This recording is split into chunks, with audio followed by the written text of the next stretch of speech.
Good afternoon, everyone. Thank you for joining us for this afternoon's program. My name is Corey Walker. I'm the Wake Forest Professor of the Humanities and Director of African American Studies at Wake Forest University. Today, I'd like to welcome you to Conversations in Black Studies with a dear friend and an amazing scholar, Armond Towns. Sponsored by the Wake Forest University Program in African American Studies, Conversations in Black Studies is a series of curated public conversations examining key issues and ideas in the discipline of African American studies. The program invites students, scholars, activists, and the community at large to engage some of the historic and contemporary questions animating the discipline, and also be introduced to some of the new and cutting edge scholarship in the field.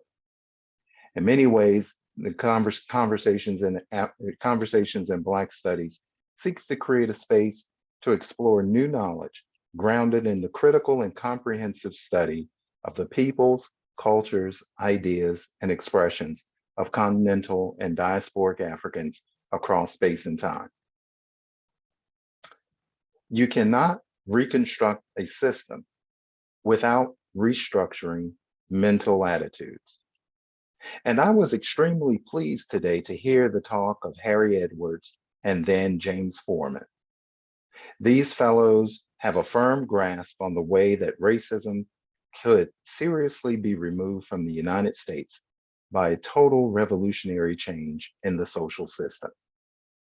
I open up with this statement by CLR James from an interview with Michael Smith for the McGill Reporter at the Congress of Black Writers in Montreal in 1968, because it captures an essential theme that undergirds the critical intellectual work and practice of our guest this afternoon.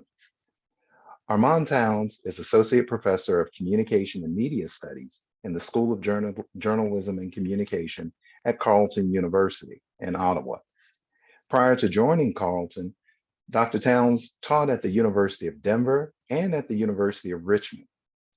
At the University of Richmond, Armond's research, teaching, and service led him to co-authoring a proposal to establish the university's first Africana Studies program that was approved in 2020 and will begin in earnest the fall of 2022.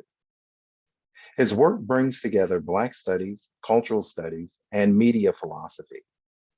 He is author of a number of articles, and his current book on Black media philosophy, which is the subject of today's conversation, was published in March of 2022 by the University of California Press. Currently, Dr. Towns is developing a project on the relationship between the history of communication studies and the history of Black studies, focusing specifically on the development of both fields in the United States and in Canada. Welcome, Armond. Thank you, Corey. I'm glad to be here. And as you know, some of these thoughts couldn't have developed without our long conversations and friendship. Thank you so much. I'm just excited that we're going to have this conversation today. It's something that I've been waiting for, and we've talked about it informally. But the book is truly a tour de force. I want to begin by first opening up with that powerful first paragraph how you begin the book, and I'll read it so that'll set the stage for you elaborating the general themes of the book. On that first page, you write, "For the past 50 years, an important question has occupied many Black media studies scholars. What type of media theories should inform our studies of Blackness? While the question has led to serious engagement in the radical politics of representation, media content, questions regarding Blackness and media form remain far less explored." Talk to us a bit about that question and provide us with a general overview of this book on Black media philosophy. Yeah, sure. You know, the kind of structure of this book and this thought in particular was really kind of organized around my reading of the study of Blackness in media studies. And in general, what we find is that the study is largely based around content. So what happened in a particular television show, what happened in a particular radio show or a web series becomes kind of the overarching principle of thinking about Black media studies.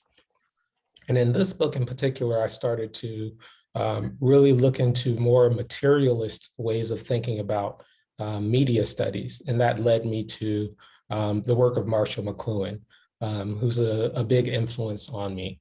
And if you know much about Marshall McLuhan, then you know that his work is really kind of based on his background as an English literature professor. And then English literature, of course, is also connected to rhetoric, right? So you start getting into questions of Aristotelian rhetoric, right? So Aristotle's ethos, pathos, logos tells us that the content is not the only thing that matters in terms of persuadability, right? So you also need credibility, you need logic, you need emotion, and all of that can then influence persuadability. McLuhan's going to do the same thing with media, right? McLuhan's going to say that beyond the content, media, the particular channel that something is delivered through will impact the way that we view ourselves in our society. So that was really kind of foundational for me for thinking about the starting of this project.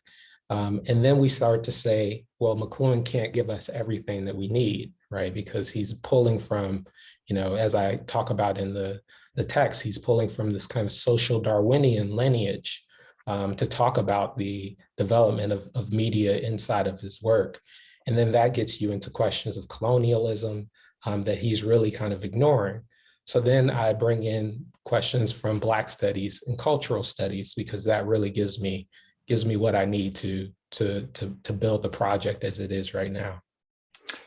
It's interesting that you bring up Marshall McLuhan. I mean, this towering figure in the field of communication studies, and of course, in mid-20th century, he's one of the towering intellectuals. Folks are quoting him. He appears in Woody Allen films. Marshall McLuhan is everywhere. But you have an interesting take on McLuhan. I mean, you mentioned McLuhan standing between the fields of English studies and rhetoric. I mean, coming out of Canada, and then of course going to Cambridge at the heyday of new criticism. But McLuhan is quite a sort of a transitional figure. Can you talk a bit about more of the work that McLuhan does for you and does for your thinking in this text, and how it sets up your development of a Black media philosophy? Yeah, sure. McLuhan is one of those figures that I have this, love-hate relationship with, right? And I think a lot of my students, especially kind of my younger students, are always like, let's just throw this figure out. And I don't really agree with that, right? I think that, McLuhan is somebody, and, various people are people who we should really wrestle with, right? And think about what's the kind of intellectual formation that they're coming out of, and what can we pull from that, and what can we leave behind? So I really think about, McLuhan in one of my mentors from cultural studies used to always tell me that, you have to think about people like a toolbox. You take what you need from them, you leave behind what you don't need. And McLuhan is that for me. And so, my entrance into McLuhan and my interest in McLuhan is really structured around his relationship to media philosophy, which is a field that extends far beyond him. But briefly, under communication studies, my training, media philosophy becomes very associated with McLuhan and what we now call the Toronto School of Media and Culture. And in general, what McLuhan would argue is that media are reflective of what it means for us to be human. He calls it reflective of our being and our knowing, right? Basically, this kind of ontological and epistemological statement that he's kind of assuming inside of his framework. So for him, then this goes beyond representation, right? Like a brief example, I guess, is like, if you think about social media, right, you may think about it in terms of like the latest TikTok trend, right? Maybe like a dance move or something. Whereas McLuhan would say that, what if we thought about it beyond that content and think about how it allows us for these massive forms of participation with people from various parts of the world, vast distances at almost instantaneous speeds, right? So beyond that latest dance trend, right, the medium is the message for McLuhan, meaning it transforms our human engagements in the world. I can now have contact with somebody halfway across the world almost instantaneously. Now, McLuhan, of course, goes on and says that this also has a sensorial engagement in the world, right? He believes that different media impact your senses in different ways. And I don't go that far, but I do believe that, different understandings of ourselves as humans are constantly transformed by the different media economies that we're a part of. So that's what I really pull from the work of McLuhan, and I try to really think about that really crucially throughout the book. And you're thinking with and against McLuhan. Right. You also remind us that while McLuhan provides you with certain ideas and perspectives and points of thinking with him, that there's a limit to McLuhan's thought, and that limit is captured in your elaboration of the figure of the Negro. Right. Talk to us about the work of the Negro and how that serves as a challenge to McLuhan's philosophy and how it enables you to build a Black media philosophy. Yeah, I think, we've talked about this, elsewhere, but thinking again about McLuhan as a rhetorician, right? And one of his basic kind of arguments is that media are metaphors, right? They are tropes they basically kind of speak to something beyond themselves, right? One of the main kind of themes that you can find throughout McLuhan's work is this discussion of tribal and detribal media, right? Excuse me. So for McLuhan, detribal media would be print, the phonetic alphabet, and he would really say that that's kind of a trope for what we know as civilization, right? But he does this kind of comparative analysis, right, between tribal or more oral forms of communication, tribal media and detribal, that really essentially turns into making the tribal a stepping stone toward detribal. It's a medium, right? It's a middle ground, right? It's even in the name, right? Detribal is to remove your tribalness, right? It's the removal of it. So, interestingly, McLuhan also oftentimes refers to the tribal as people of Africa, right? It is, of course, not something that is a self-descriptor. It is a colonial descriptor. And McLuhan pulls these terms, of course, from the work of J.C. Carruthers, who was a British Kenyan psychiatrist and worked on, he used these terms to describe Europeans versus Black people in Africa, but also in the United States in some of his work that he did for the WHO. So you start to see then that for McLuhan, the tribal, right, tribal media becomes a middle ground, right, a stepping stone. Now, of course, this sounds very similar to me for my work, to the work of Ronald Judy, and his point in his important book, Disforming the Canon, where he argues that the Negro is a metaphor, right? And again, for McLuhan, there's no distinction between metaphor and medium. So in this book, what I do, right, is I take both of those points seriously, right? If we take McLuhan seriously, then the only way that, media philosophy in its kind of traditional sense can understand us as Black people is as media, right? Is as these middle points, these stepping stones for their self-reflection as civilized, right? As developed, as technologically developed. It is, of course, a white imagination, right? It is not the way that we as Black people have talked about ourselves or described ourselves.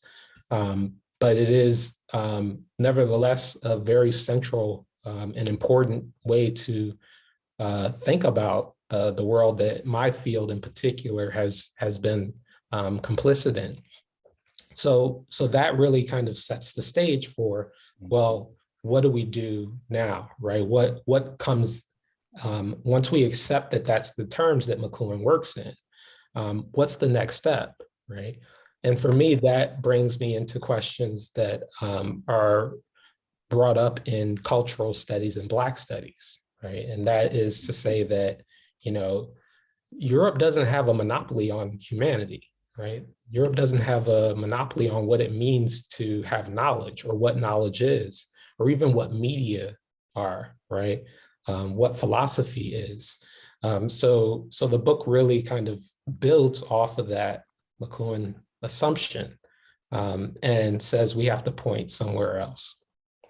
I mean, you have an excellent point to illustrate that. I mean, early on in the book, when you write about the Negro as metaphor and as media, this is basically McLuhan's definition of tribal media, that which lies in proximity to nature, not civilization, and as such is a mirror to show how far we have come. The Black media philosophy of this book takes seriously the racial implications of Western media philosophies, we and our, to illustrate its limits for understanding Black people. So instead of arguing that Black media philosophy must find a way of articulating itself within the house of McLuhan, you're in many ways deconstructing McLuhan's house from within, and then understanding the conditions of possibility of McLuhan's work and finding those conditions of possibility in these other two discursive formations, cultural studies and Black studies.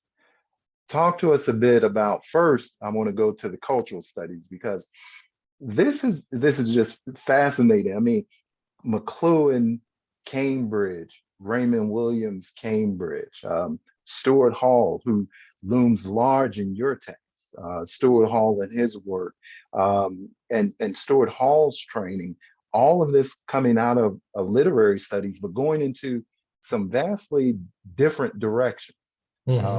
Where they do reference each other. I mean, there's an intricate dance between both McLuhan and Raymond Williams, and as well as Stuart Hall, but they're up to different projects. Talk to us a bit about the contributions of cultural studies to deconstructing the McLuhan's position, and then using parts of it to construct this alternative Black media philosophy. Yeah, I really,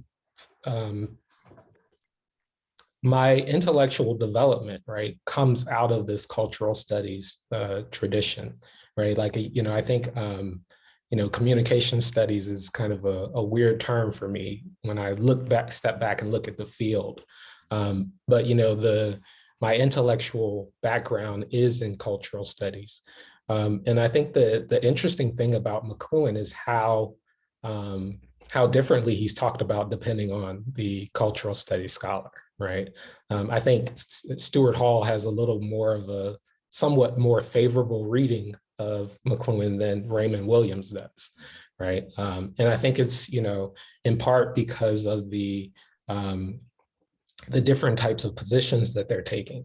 But in general, what I find most interesting about really, and this will be a theme, I think, even when we get to Black studies, is really the kind of intellectual development of these fields are all happening roughly around the same time period, right?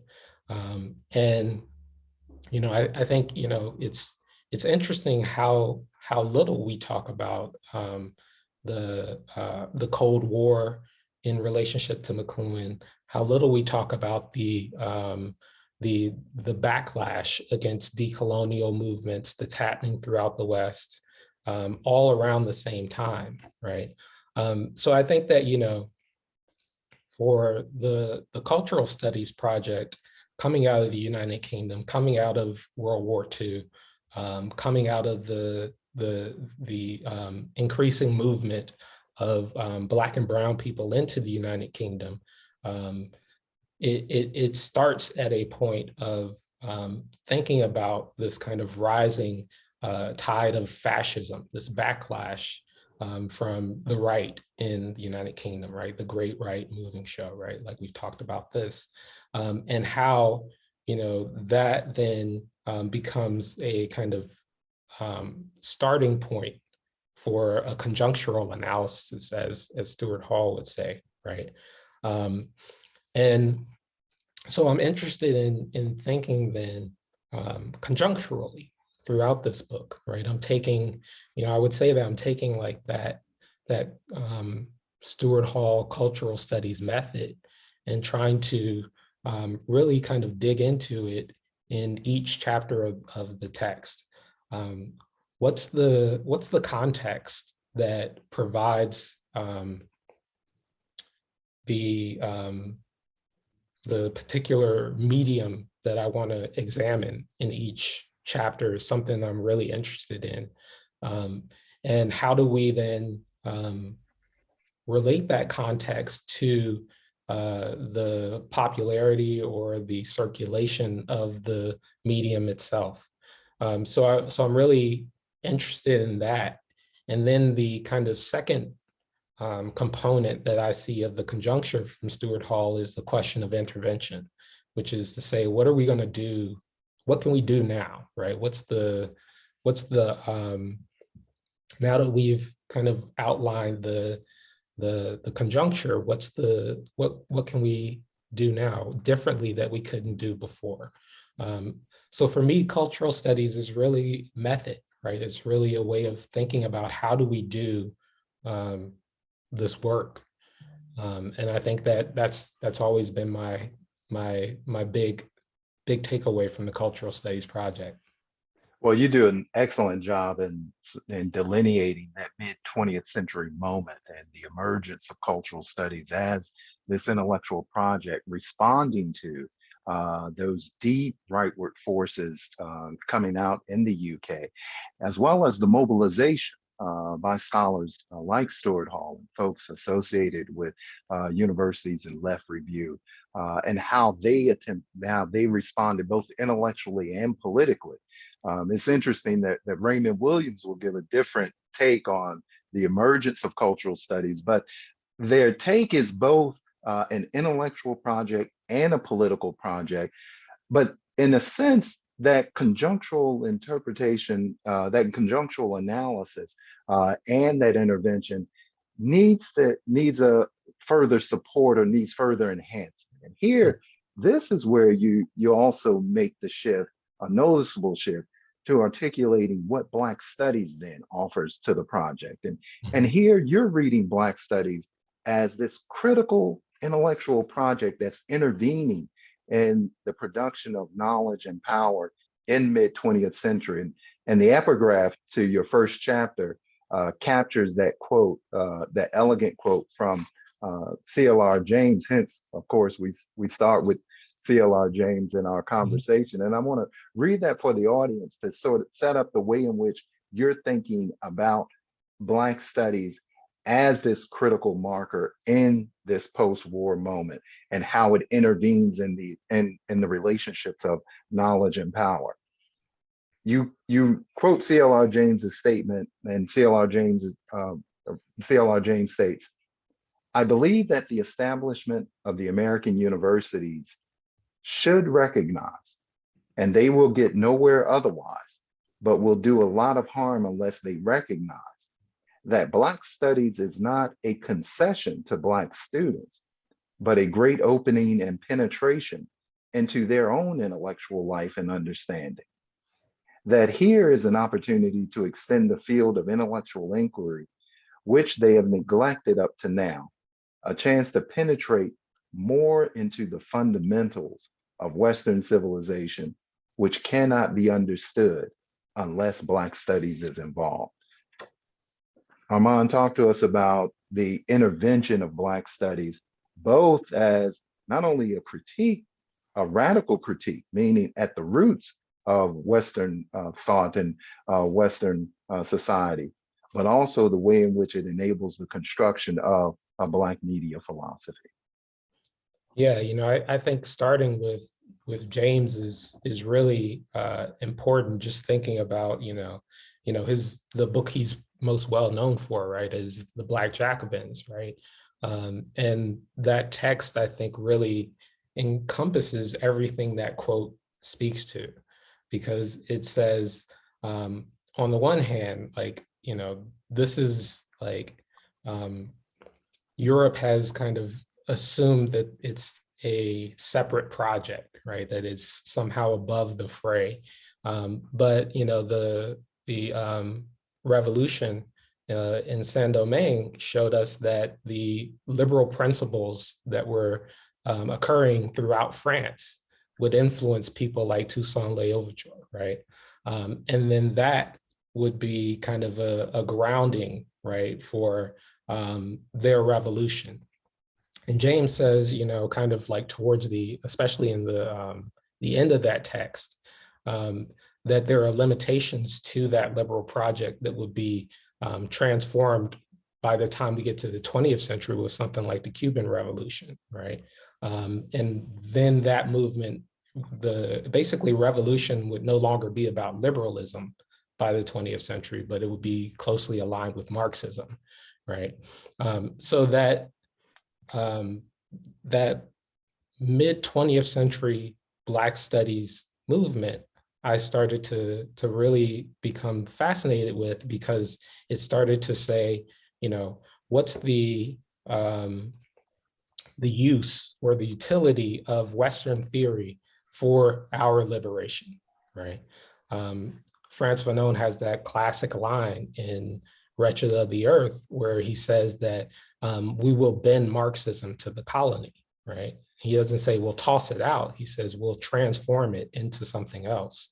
And I think that's going to be a really kind of central component of Black studies, is that one, we have our own projects of knowledge. We have our own projects of what it means to be human.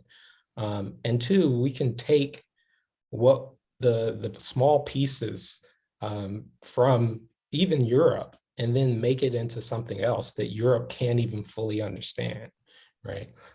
That's something that I really try to do with McLuhan here, right? Like McLuhan would not fully understand what I'm doing, I don't think, right? But I think that, the Black studies tradition has really taught me, one, that we are human, right? Like, let's start there. Two, that we have our own projects of knowledge. And three, we can transform and pull and utilize other components from Europe even for our own well-being, our own liberation. And in general, we can, see that oftentimes when that happens, Europe will look and say, "Oh, look, they have no thought. They're just pulling from Marx." Mm-hmm. But you can't fully say that when you get on into the actual work, right? When you get into the actual ground, right? Because Fanon is going to say, right, that, in the colonies, the proletariat may not be the most revolutionary group. It may be the peasantry. It may be the lumpen proletariat, right?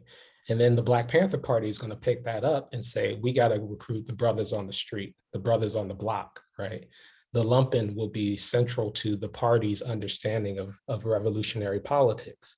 So they don't completely reject Marxism, but they take components of it to build something different. And that's one of the things that I really pull from the Black Studies tradition.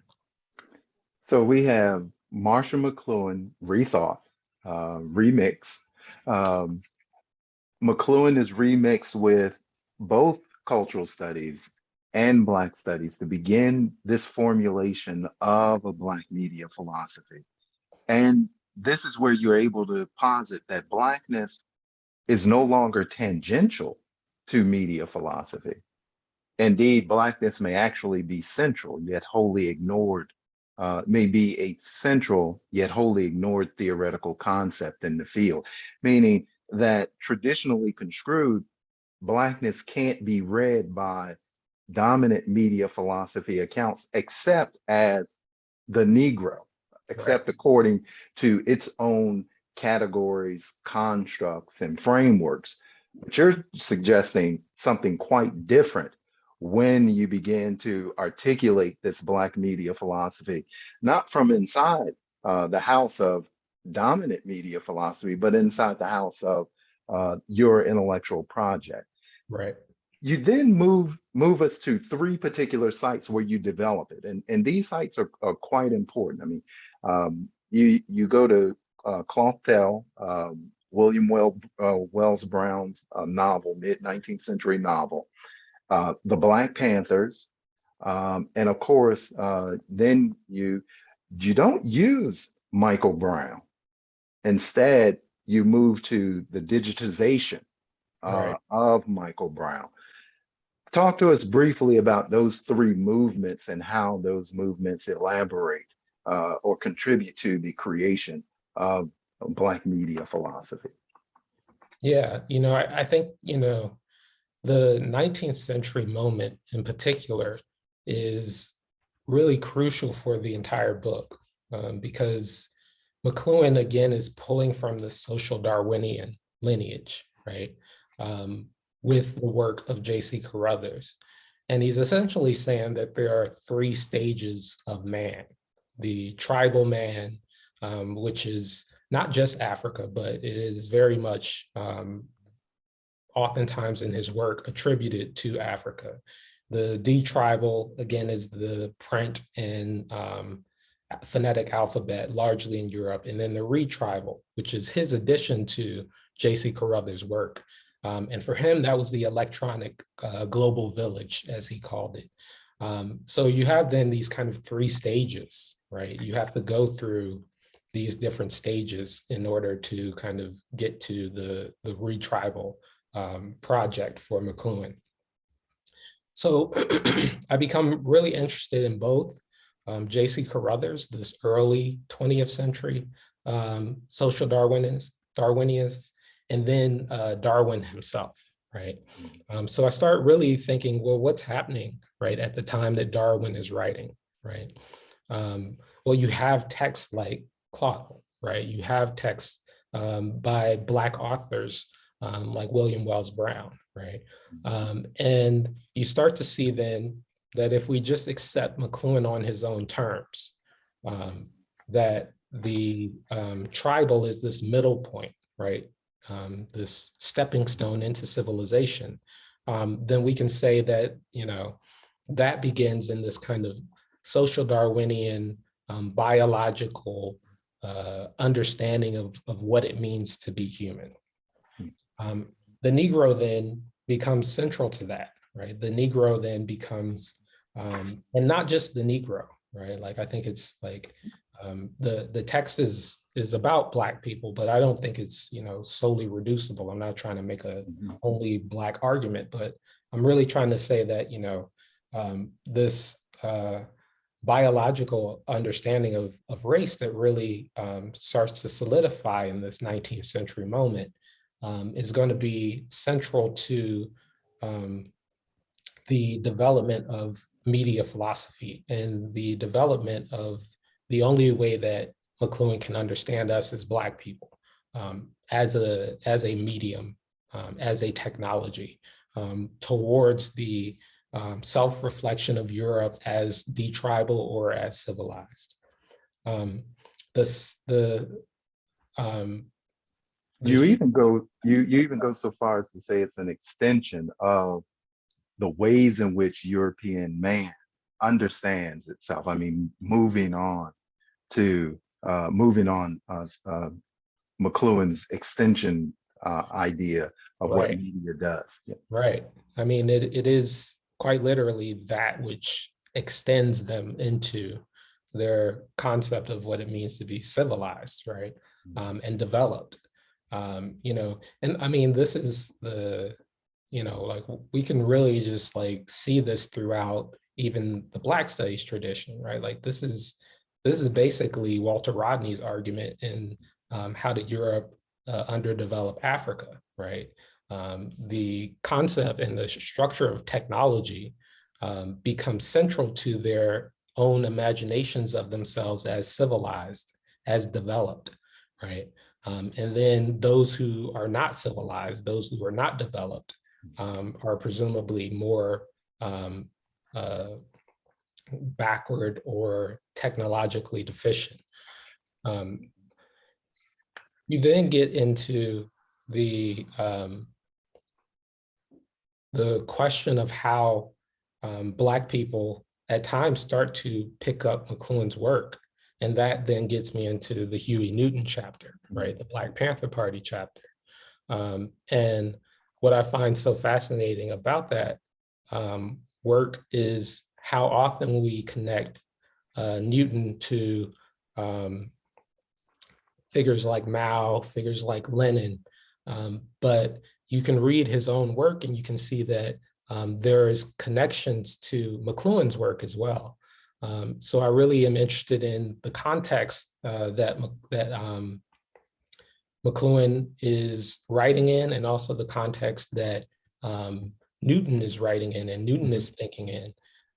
So Newton then starts to connect his discussion of intercommunalism to Marshall McLuhan's Global Village.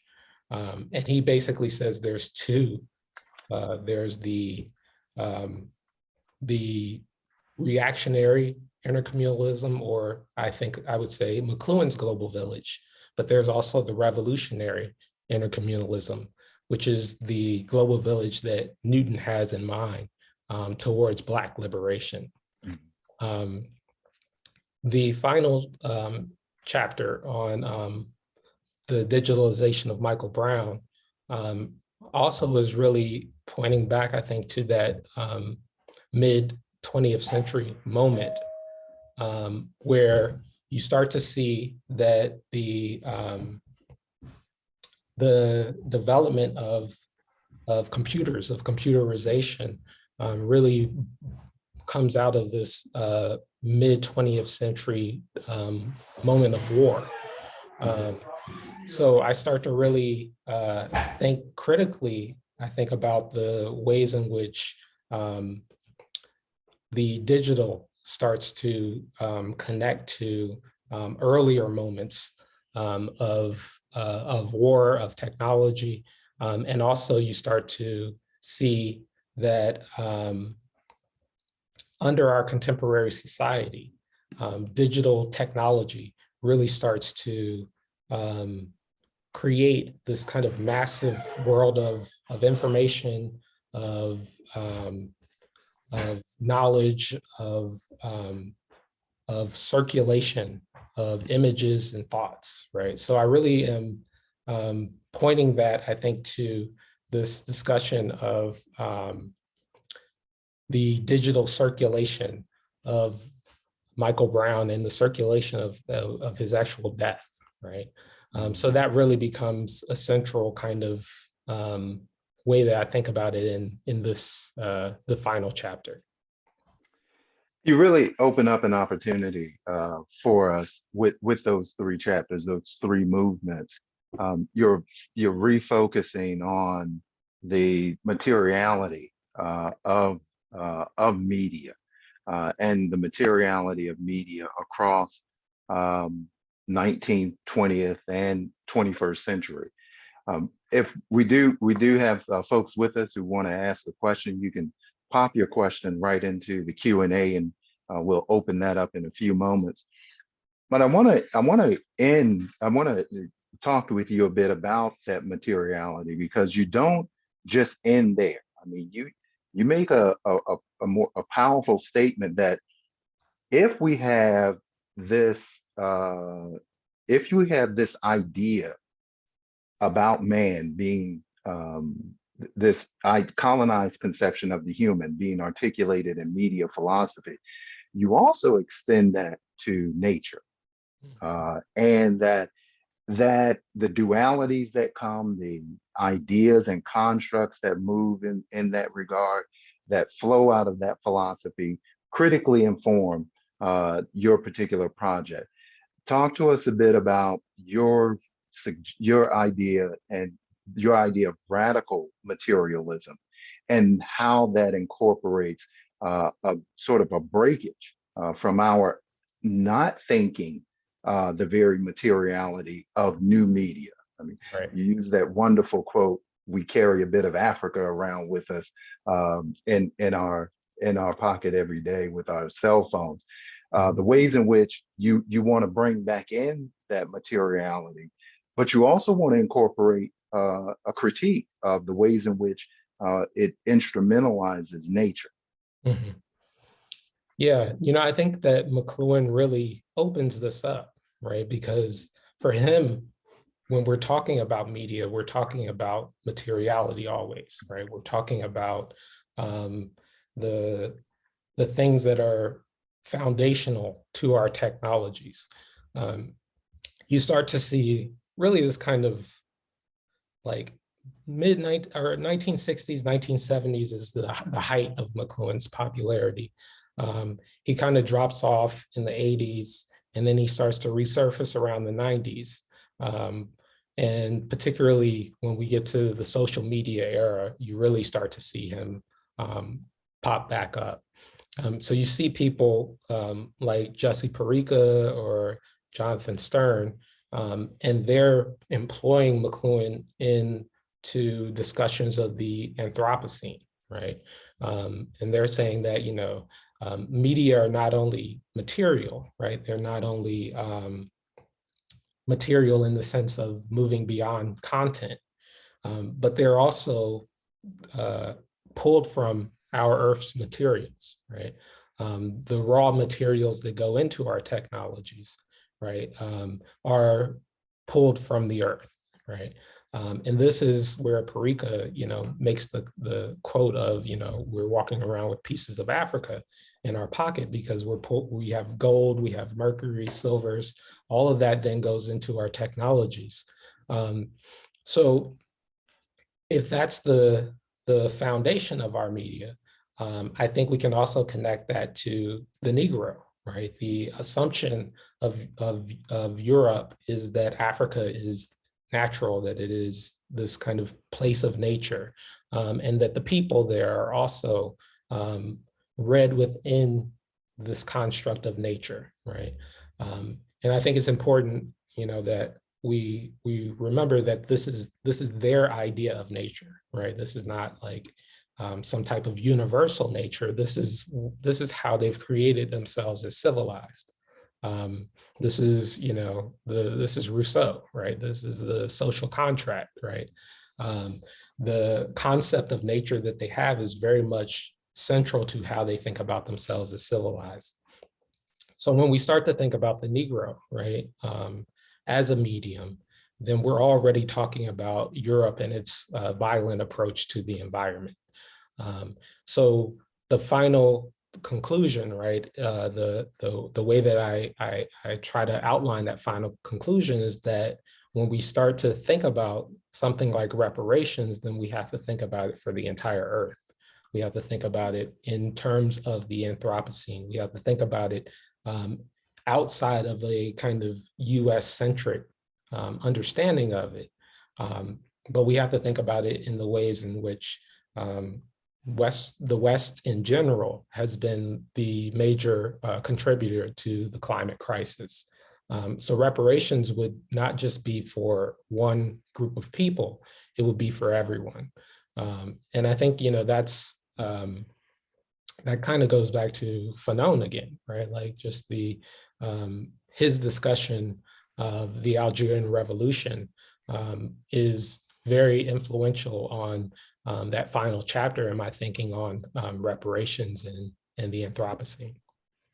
So the idea of a Black media philosophy in its materialist formation, in its deeply materialist sense, not only exceeds, of course, it exceeds McLuhan's thinking, but also the sort of cultural materialism of cultural studies, and the ways in which you then build on this longer arc within the Black studies tradition of not only reorganizing definitions and concepts of the human, but but life itself, all of existence in this sort of planetary dimension, such that even reparative projects like reparations, the example that you use, within a Black media philosophy, within that discourse, it causes us to revise not only a humanocentric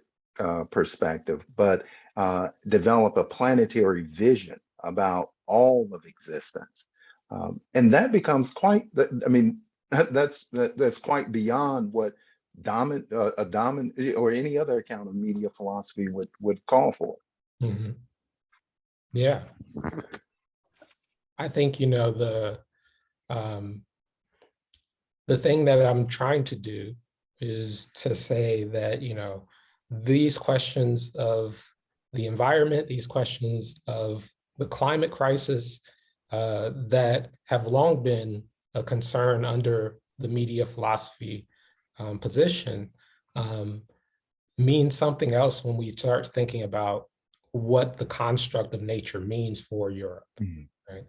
Once we really start to consider that, then climate crisis is colonialism, right? Climate crisis is transatlantic slavery, right? Like these are projects that are central to the climate crisis. So in order to, heal the earth, right? You have to think about what are the relationships between that and the climate crisis, but also the relations between that and colonialism and racism that are still very prevalent today. So I really try to bring, together all of my areas in that final chapter. We have an interesting question, Armand, from one of our colleagues, Philip Cunningham. And Philip's wondering now, we have this big project on Black media philosophy. And in your work, you've always not only thought with and against Marshall McLuhan, you've also provided a trenchant critique of McLuhan's work. But Philip is wondering, and here you sound a bit, or in this conversation, you sound a bit more receptive to some aspects of McLuhan's work. And he's curious as to where this newfound utility of McLuhan's work emerges. I mean, I think, this is, kind of going back to what I think I said early, right? My love-hate relationship with McLuhan is always been something that's kind of stuck with me, is where do we leave him off and where do we pick him up? I think most specifically, I would say that the things that I find really compelling about McLuhan's argument is the way that technologies transform our understandings of our engagements with people, with ourselves, and with our capacity for thought. One of the lines from Adorno and Horkheimer always sticks with me. Um, it's something, I'm misquoting it, but it's something to the effect of, under the modern world where we're supposed to be so rational, we have so much information at our fingertips, and we get dumber with all of the information. I think there's something to that, to our contemporary social media context. It is transforming the way that we think about ourselves and the way that we think about knowledge. And I think, you know, the assumption of readily available access to information does not necessarily equate to a more intelligent and intellectual population. And that's what I see as Adorno and Horkheimer pointing to in that quote. And I think that that is very much connected to the ways in which our media have transformed our thought and our approach to ourselves, but also to knowledge. I obviously believe that we have to leave behind McLuhan's colonialist assumptions. You know, I think that, you know, McLuhan is not thinking about it in the way that I am, but you can't ignore who his influences are. So what I'm really interested in doing is asking who is McLuhan reading, right? Who are the influences that McLuhan has, and how does he then deploy those readings? So I want to be hesitant in my deployment of McLuhan in ways that I don't know if he was always as hesitant in doing. I'll pull from him what I need, and I will leave behind what I don't. You do an interesting, in that regard, you do an interesting move with J.C. Carruthers, because then you also remind us that this is also the Carruthers that appears in Fanon.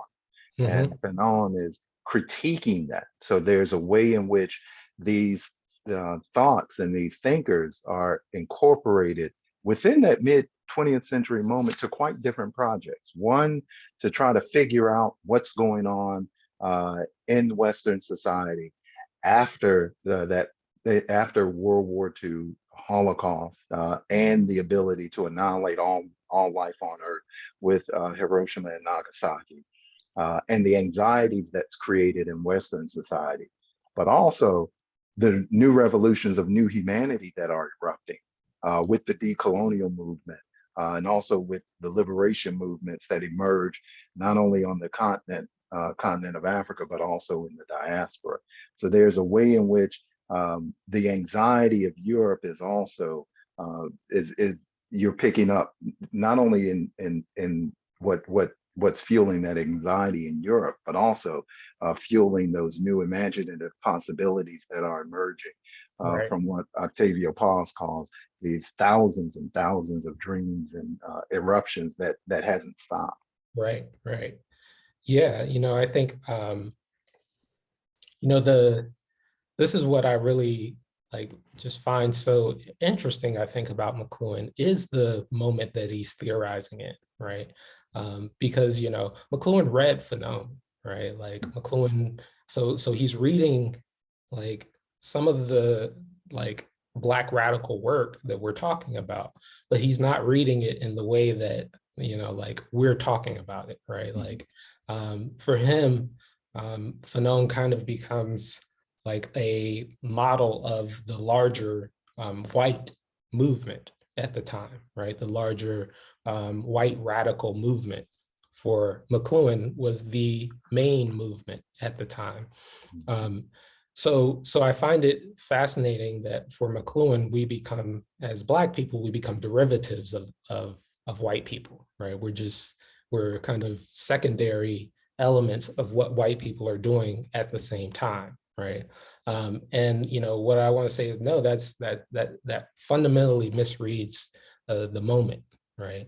And that's why, you know, I think Black studies become so important for me, is because when you seriously take Black studies at its word, then you have to see that there's a new project of knowledge that's happening that's not just derivative of Europe. To view it as derivative is to dismiss it. But in fact, what it's doing is it's actually saying that your concept of what it means to be human is not applicable to everyone, right? And if it's not applicable to everyone, then it can't be universal. There has to be something else because we're here, right? We're alive, we are human. So then we have to say, well, what are these other projects? What are these other forms? And that's what I think McLuhan largely ignores, even though he's trying to, in a kind of liberal way, right? He's trying to say we're all a part of this larger global village.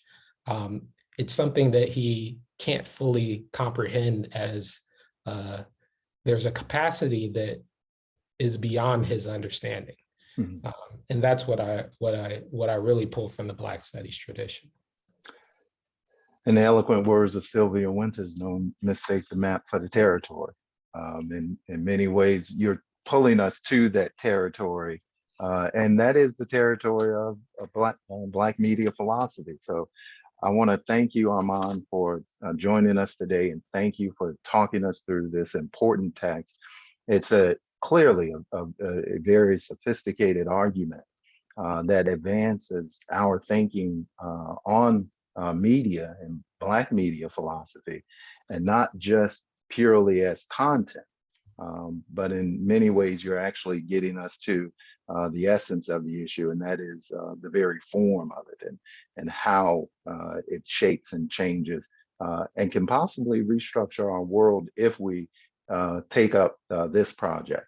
So thank you so much, Armond. I really appreciated talking with you, and thank you for joining us this afternoon. No, thank you, Corey. Always great to talk to you. Good talking to you. And I want to thank everyone for joining us. And we look forward to having more conversations next academic year. And we really wish each and every one of you a wonderful evening. And thank you so much. Bye-bye.